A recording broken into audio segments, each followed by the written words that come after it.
Hi, welcome back to 10 Kids, 2 Docs. I'm Vivian. And I'm Sylvia.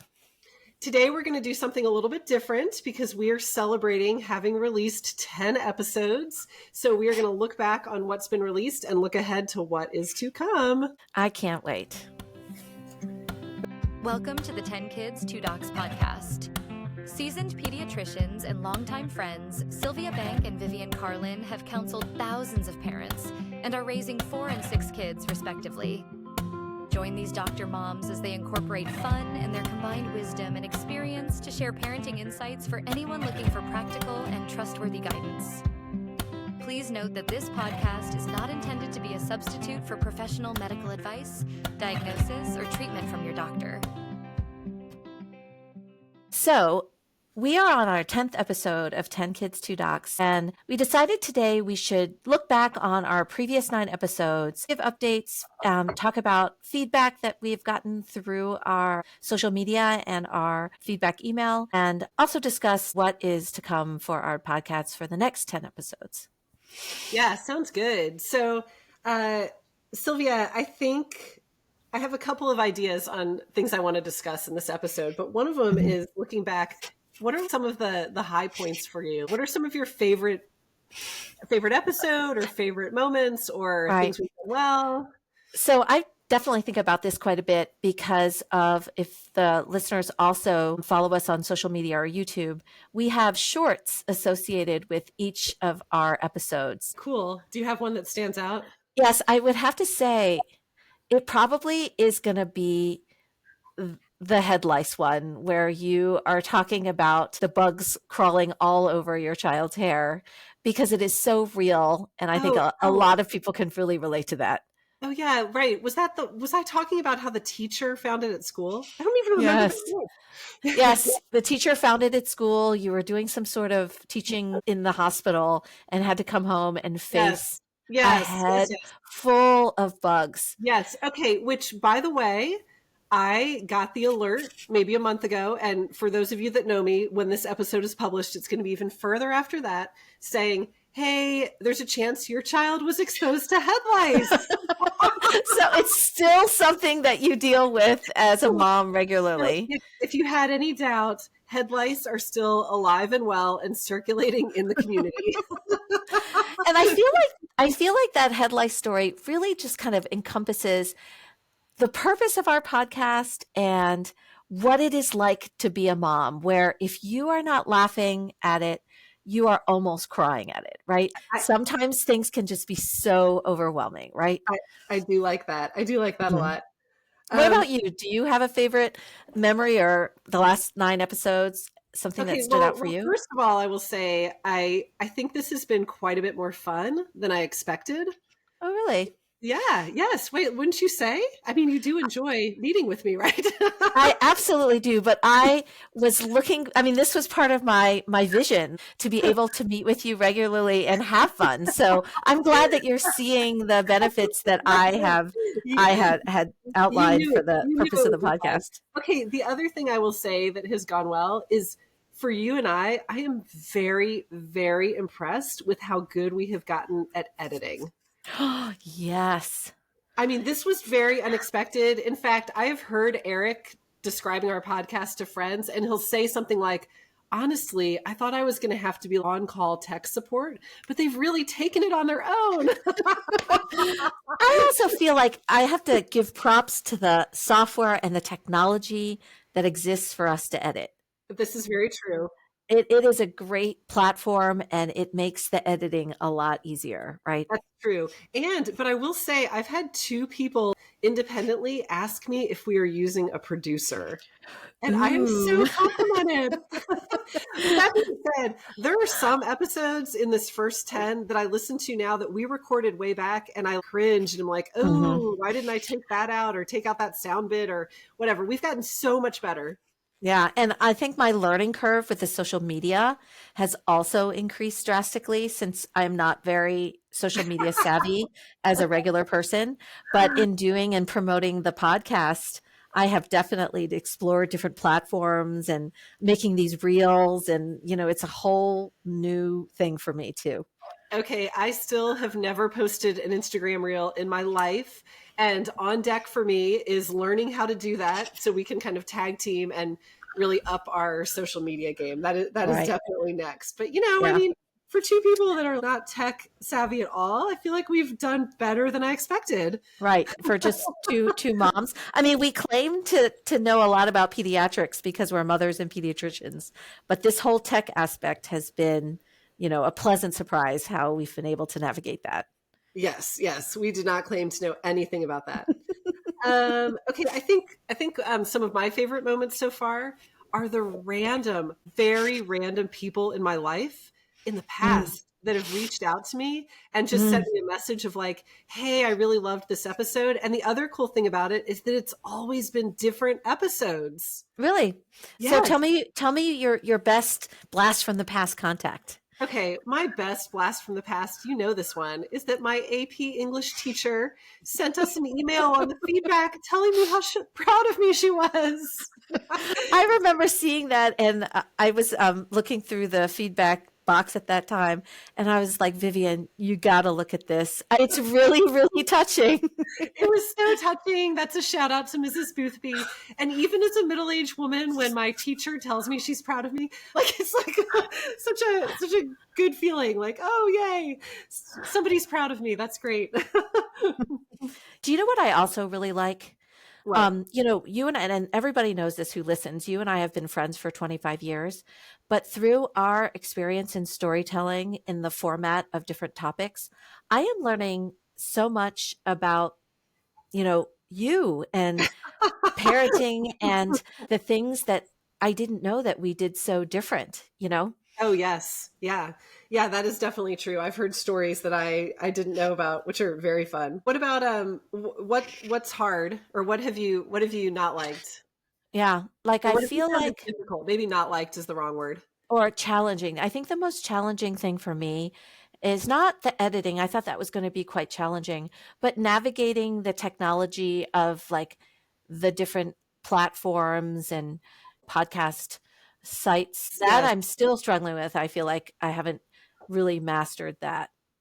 Yeah, I feel like the day that somebody asks us if we're using a social media marketer or like a podcast marketer, then we'll know we've really arrived in that area too. Really Right need some now, work on that. yes, I know that there are holes, right? Yes, right. Um, what about Although, you? okay, I think what has proven to be the most difficult, and our listeners probably don't realize this, is anytime we try to record a topic on teenagers, we Mhm. effectively stir a nest of hornets. It's like we have this idea on what we're going to talk about, and then we talk about it. And then at the end, it's a long recording and it's not really cohesive because there's so much to unpack. And it's like a Mhm. whole nest of hornets buzzing around. And then we have to go back to the drawing table to figure out how to make it more concise. It's just, they are so hard to tackle in a concise way. I feel like Yeah, that is going to be our nemesis. And because our early listeners started out mostly as our peers, our friends, they all have teenagers. So we're right. trying to put out content for them. And teenagers is just difficult. It is a It's nest of so hornets. difficult. Yeah, I think a behind the scenes glimpse into how we make these podcasts, a lot of these episodes have been recorded, re-recorded, and re-recorded again, right? Yes, Just the just teen to kind ones. of, yes, We think we especially know the what teen we're talking ones. about, and then we're like, wait, no, that was too much. We need to cut it down again and Right. again. And it's almost like a working draft. You and I, we are kind of making this up as we go along in a lot of ways. And, if we record one and we feel like it's not really focused, it actually gets us focused maybe on the next recording to be more concise and to bounce ideas off of each other and what's going to work. Right. So it's kind of like a Yeah, work in progress. it is. And honestly, I think in part because of that, I mean, I would have to say if I was forced to pick a favorite episode, Hmm. it would probably be one of the ones on teens. I mean, I Mm, really like the teens and facing failure. I also really like the teens and internal drive. In fact, I was at a conference recently that was all about adolescence and risk taking, which you and I are going to discuss. But the principles of our podcast on teens and internal drive came up so many times, where they talked about teens are not good at looking at the consequences of their actions. We need to engage them in a discussion of, why do you want to do that? What do you have stand to gain? What do you stand to lose, etc. I mean, it was like our podcast, and I felt so validated, because these are experts on adolescent medicine talking. You know, I feel like medicine in general is kind of like that, where you want your doctor to be really good at the thing that you're seeking their help with. You know, if you have a hernia that needs surgery, you want to go to the doctor that does that every day, 6 times a day, 4 days a week, right? A very experienced doctor. And I feel like some of our topics that we've tackled are like that. They're kind of the bread and butter of what we do as parents and what we do as pediatricians. But what makes medicine interesting for doctors is often those cases that are not the bread and butter. You start thinking, you have to be creative. And I feel like for you and me, the teen episodes represent that, where we don't know what the answers are. And we have these ideas and, from our experience as parents and our experience as pediatricians, and we're actually kind of discovering things together, and I find that very interesting as well. I do like our teen episodes, although a struggle, it isn't just like one record and then the edit's done. It is very thought provoking for us to engage in thought and organized thought about these things, right? Yeah. Oh yeah. Actually, I do find that even for me, those are the episodes that sit the most on my mind. Mm-hmm. And I hear the things that we say, even in my mind, as I'm parenting my teens. So that's really cool too. Yeah. So I think what we should do now is transition to looking back on this last 10 weeks that we've been doing this, and how that has modified our vision for the future and what we want to do going forward. Great.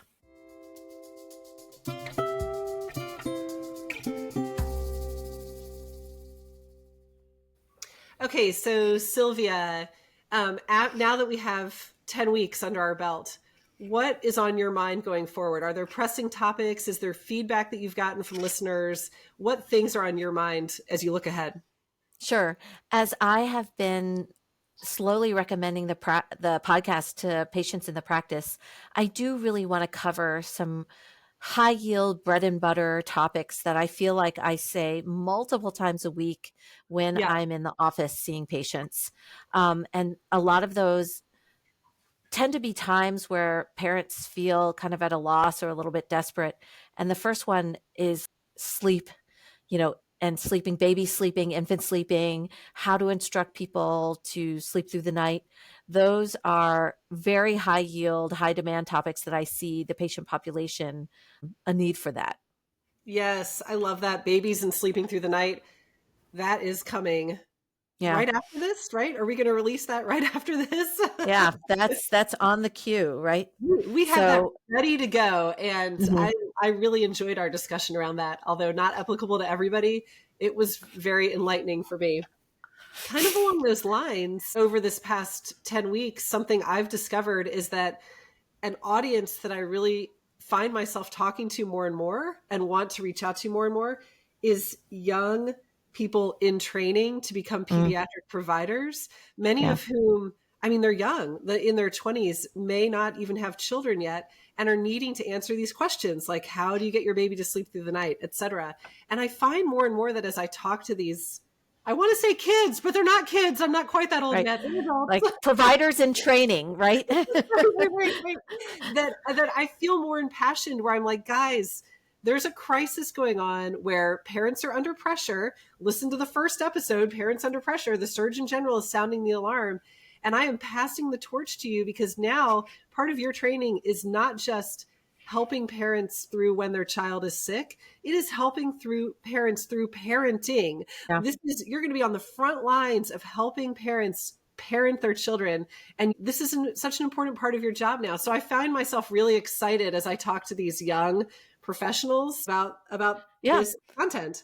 Our podcast is the perfect, if I do say so myself, the perfect platform for those clinicians in training who maybe aren't parents themselves, because we do review AAP guidelines. We kind of review over-the-counter remedies or treatments that they can seek before seeing the pediatrician.